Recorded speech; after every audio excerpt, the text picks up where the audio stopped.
Welcome back. Once again, I'm your host, Carl Rising, and this week we are going to talk about the blood type diet, which in my opinion is probably one of the most, up there, ultimate, high tier, awesome dietary and health hacks you can implement, which, to our ancient ancestors wouldn't have seemed anything special. They were eating what their fathers ate, what their fathers' fathers ate, fathers' fathers ate. They were eating what they had developed, a system and a reaction as far as immune function to, like a proper immune function reaction, so to have an inflammatory reaction or anything. So this diet is for first and foremost intended for the repair and reversal of autoimmune problems. Is also great for weight loss, and it's great for muscle building. As you can see, I'm a skinny guy wearing a big sweater. So that is just all muscle. I'm a skinny guy who's been on this diet, who used to be a fat guy. Now I'm on my way to being a brawny guy, and this is a huge part of it. Now, the blood type diet was originally put together by, his father as well, but a naturopathic doctor named Dr. Peter D.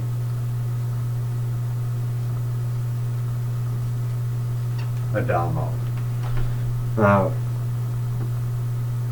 Peter here took things a step further, really brought things into the lab and got a lot of really solid information that his father, a fellow naturopath, it had to do with a lot of really nitty-gritty work on this, a lot of guessing and a lot of ballparking, that food would be more available there, that food would be more available there. Found that people placed on a diet based on a blood type thing, an approximation of what foods would have been most likely eaten by that blood type as it developed, tended to reverse autoimmune issues. It just helped the immune system get back on track, because the immune system wasn't reacting to this or that random food stuff that it's not used to seeing. So our immune settings go along with our blood type. Go figure. There's a reason. Why there's a difference? And that reason is epigenetics.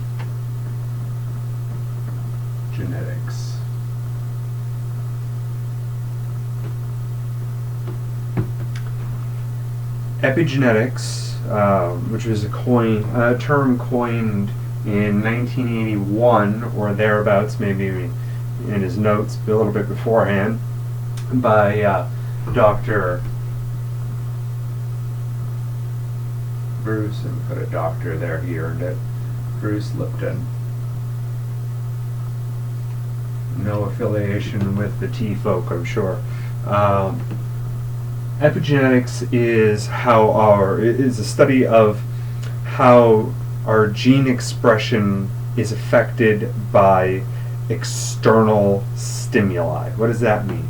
It means that the series of switches that comprises 95% of our genome are flicked on and off based on necessity from things going on in the diet, things going on with how often we can eat, whether we're traveling a lot, or whether we're more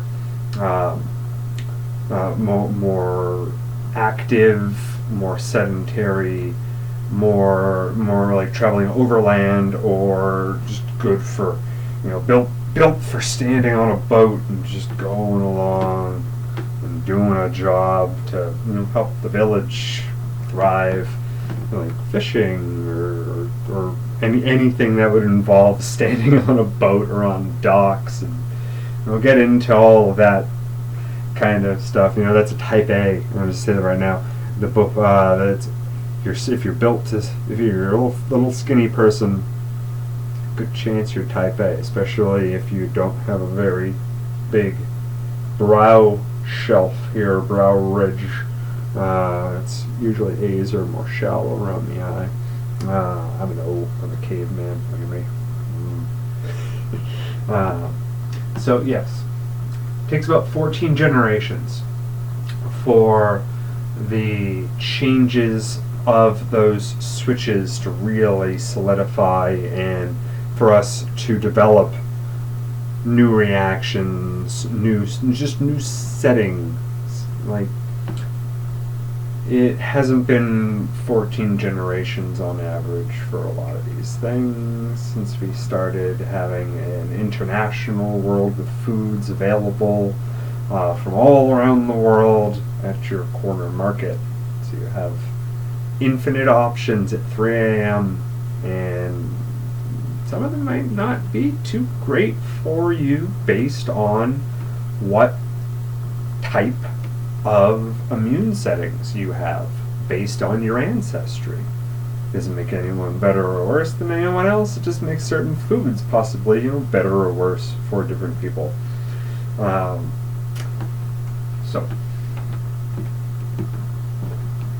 we've got here in my notes. I'm writing it in front because people tell me that it's easier to absorb the information if it's being put up bit by bit. So that's what we're doing. So yeah, epigenetics around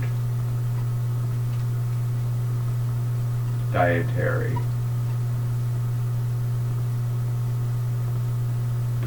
Pressure. Let's see here. So with this epigenetics, the settings are partially about the immune system.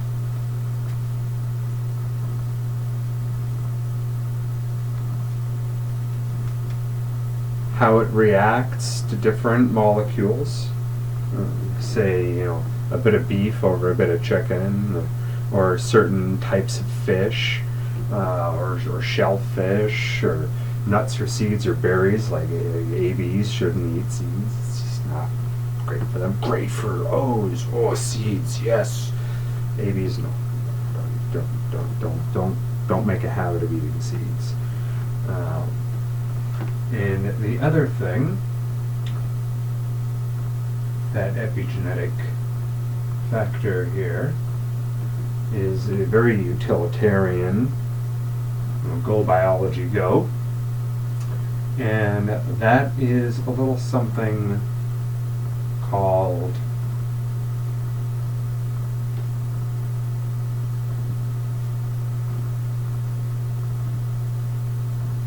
agglutination.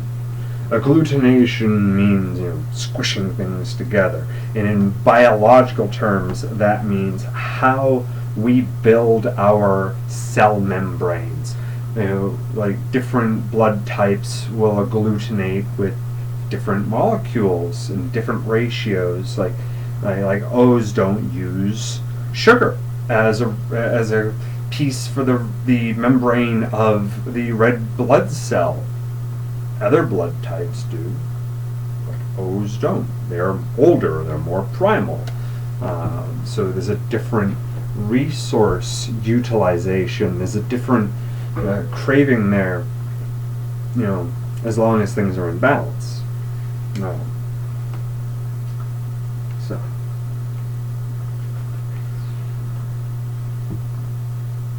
talking points here. So yeah. Basically, though, you're going to be asking at this point, like, well, why, what kinds of pressures develop different blood types. Tell me the story, Carl. What's going on here? Why? Here we go. So, we've got the type O's. They are inland hunter-gatherer.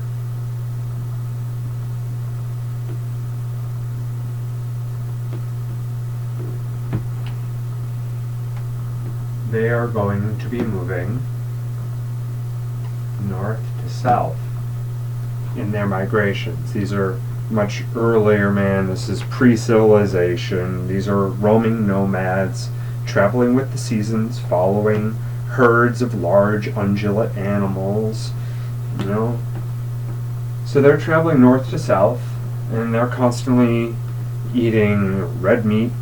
It's what they're following, what they're hunting. And they are also following the seasons, so they are getting what's growing fresh. They're eating a lot of greens, nuts, seeds, and berries because it's what's available during these times. Before you leave an area, you're about to go south, everything's seeding. Oh, good, travel food. Awesome. There's plenty here. we don't need to worry about depleting it. Everything was forest land at one point, or just about all forest land before we got to it and developed grains and all that. But then, by the way, grains only about 11,000-year-old thing. We developed grains, which is why O's don't do well with grains. We developed grains by burning large areas of forest and cross-pollinating large seeding grasses to get these big cereal grains that we can dry and put in a silo and build a fort city around it, call it Jericho. Yeah, we're awesome. Spear. Stay away from my silo. Beginning at the end. I don't know. We'll see where this whole ride goes. But anyway. So to differentiate from this north-south migration, following the herds and the seasons, we have the bees. And this, whether or not we're talking about positive or negative, or this is just the general groups. The bees were the traveling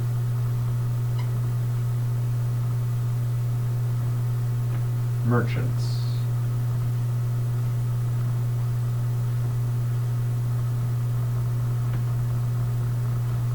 And merchants don't just travel north to south unless there's a reason. Merchants are going from one particular place to another particular place where there's going to be trade, there's going to be business.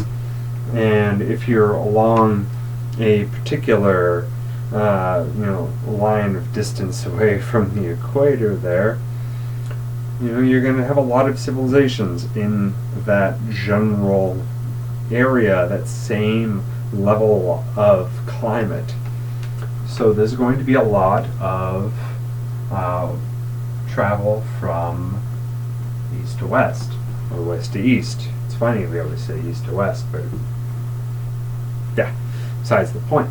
So we've got a lot of people traveling through varied types of weather, through different seasons, traveling in a direction regardless of the season, because there is trade to be done.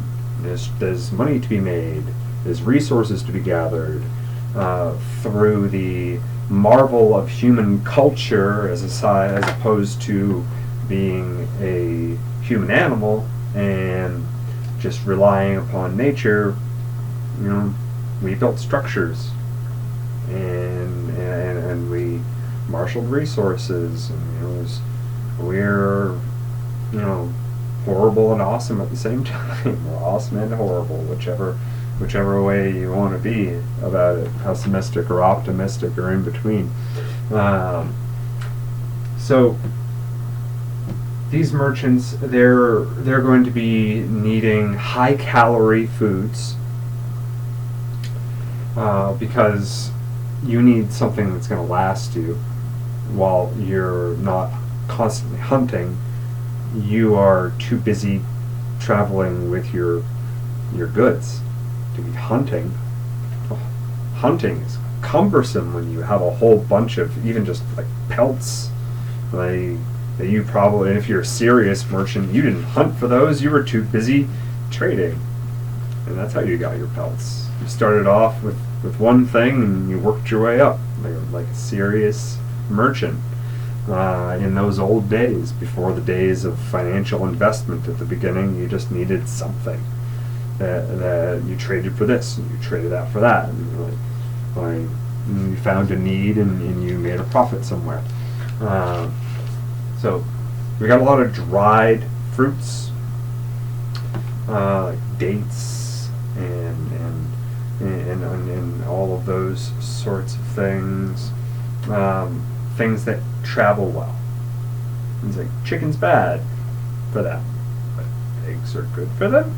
And the egg travels a lot better. It's hard to keep a chicken on the back of your horse, and it's hard to keep it from spoiling if you have like chicken jerky, or it's hard to dry it and preserve it without nasty preservatives that we've developed since.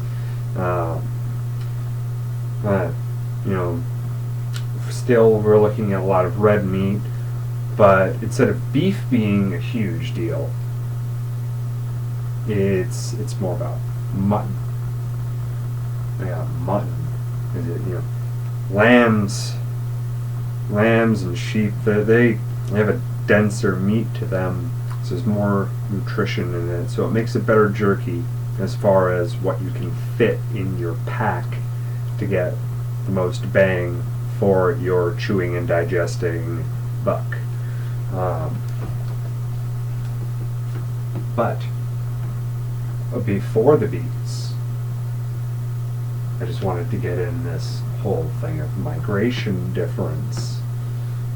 Before the bees, human beings went to the coast. And what's on the coast? Fish and fertile soil. So, this is a very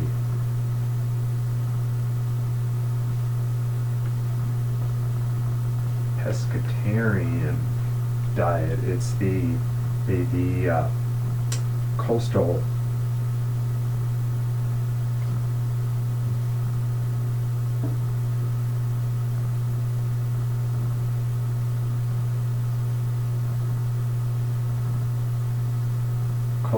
villager diet. A lot of fish, a lot of greens.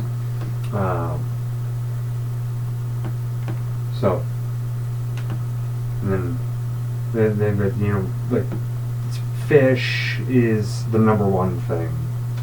Poultry is acceptable. Poultry is acceptable to A's and O's, not to B's, but to A's and O's.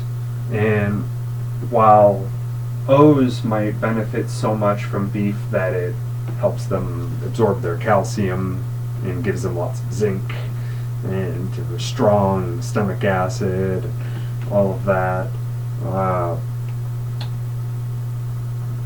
it causes an inflammatory reaction in the intestines of type A's, while it actually makes an enzyme in type O's that has a mild healing effect on the intestinal tract. Which, remember, this is all about autoimmune. Autoimmune starts with the immune system going haywire. The immune system is mostly ran on the enzymes produced by our intestinal bacteria. And then we got this thing that is really big problem that's in the body if it overgrows. I've mentioned in many videos, called Candida. Candida,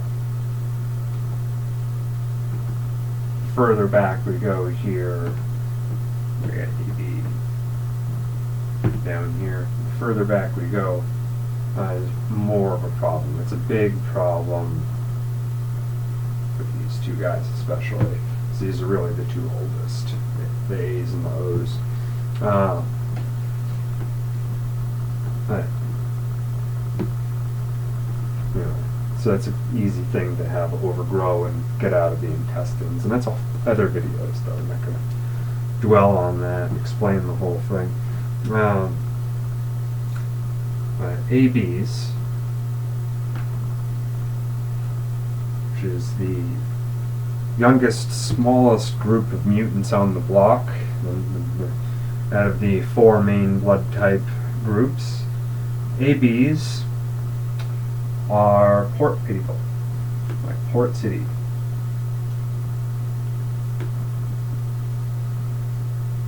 Or at least that's where they would have originally popped up. ABs are the product of an A and a B. So we have the coastal villagers, the A's, and the traveling merchant B's, siring children, you know. And merchant's daughter, and my shade there.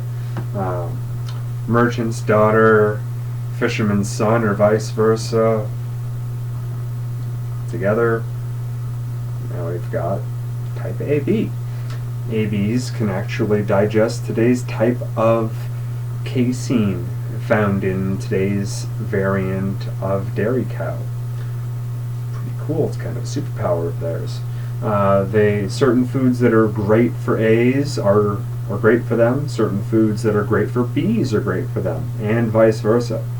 It's an odd mix. It's just I think it's something to do with what foods are still most available at the time when that blood type really dug its teeth into this whole thing called existing. Yeah. 4 main blood types here.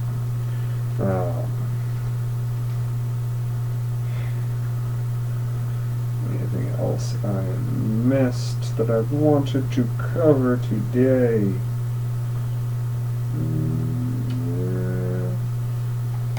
No, I think I covered most of that.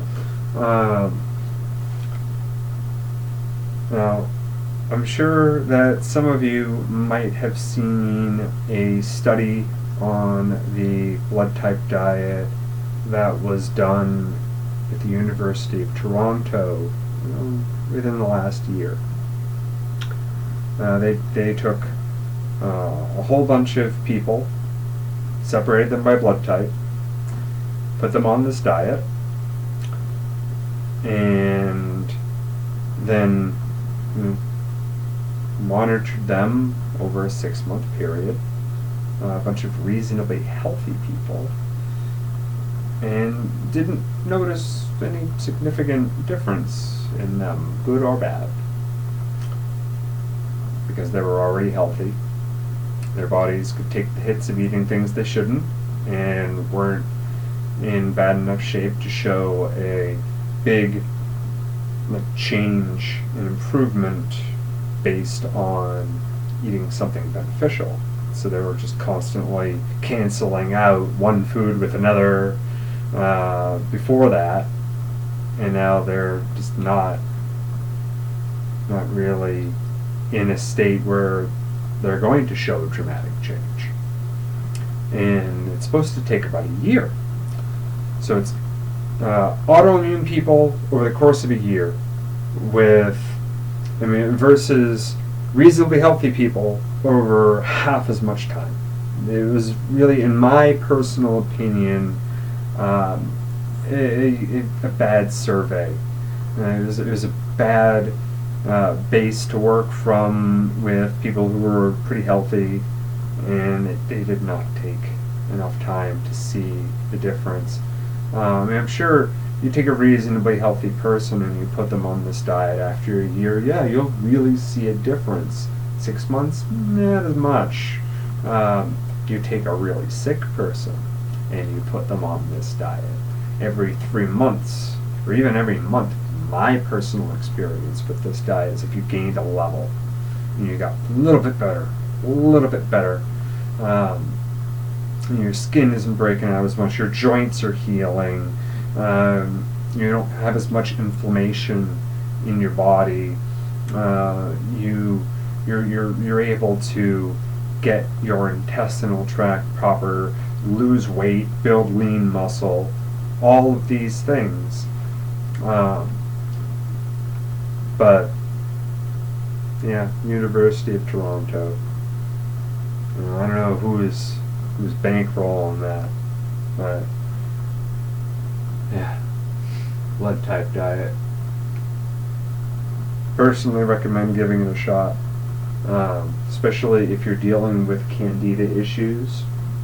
I would say do a mixture of the blood type diet with a yeast cleanse diet, excluding all foods that you should exclude in both situations, and really monopolizing a lot of the foods that are accepted on both lists. Really find your staples, keep it interesting. This is not an extremely easy diet to follow. If you're emotionally attached to certain comfort foods that are outside of your particular dietary sphere. But it is also a very easy diet because, you take a lot of complication out of things. The most complicated thing becomes keeping it interesting. I'm a type O. I eat a lot of red meat, greens, nuts, seeds, berries. I eat like a caveman. I have red hair. That's a Neanderthal trait. I eat like a frickin' caveman. So it's about keeping all those little things about the dish a little bit different. Until I found a particular recipe combination of things I really like as a dry rub. I can just eat that every day. On different cuts of steak. And I'm going to go make a roast after I finish recording this video. That I'm looking forward to. It's going to be good dinner. Yeah. I hope you found this informative. I hope to hear any comments down below here about your experiences with the blood type diet, if you've done it. I lost 20 pounds in a year and healed my joints. I want to hear your shit. Excuse my language. I want to hear your story or any questions you have about this diet. I will also include in the description below a couple of resources for getting charts to follow, and the constantly updated website of Dr. Peter Diadamo, Typebase, where you can look up foods individually, and they're constantly adding to it. This information is free online. It's been out for about 10 years. You can also buy, your document. I'm going to give you a plug. Aside from your website, Dr. Peter Diadamo has a book out. He's had out since this all came out about 10 years ago, called Eat Right for Your Blood Type. If you want, you can go pick up Dr. Peter Diadamo's book. It's been revised over and over again at this point, and get the most updated version of it, and really dig into this, because this is a fascinating topic. This is an overlooked dietary filter, an overlooked epigenetic filter, and why some people have a hard time losing weight because they're type Bs or ABs who are holding on to calories like somebody who needs to be able to hold themselves up in a saddle for days on end and have a slow metabolism. Or you could be a slight little fish-eating coastal person, or you can be a hunter-gatherer or red meat eater. There's a huge confusion over whether or not humans should be vegan or vegetarian, and that's because the majority of the population are A's and O's, or O's and A's, in the direction that I tapped them there. And A's have an easier time doing a more vegetable-based diet because they're geared towards using those proteins. While an O, like myself, health starts to decline pretty quickly without at least chicken, but especially without red meat in the diet. That's just the observations here. Apologize if anybody is a vegan. I tried. It did not work well for me. But do what you want. This is great food for thought. This is great thought about food. It's really helped me. I thank you for watching, and I thank my old boss Lisa for introducing me to this diet, a fellow type O. Please, questions, comments, like, share, subscribe, donate if you want, and links in the description below. Happy eating.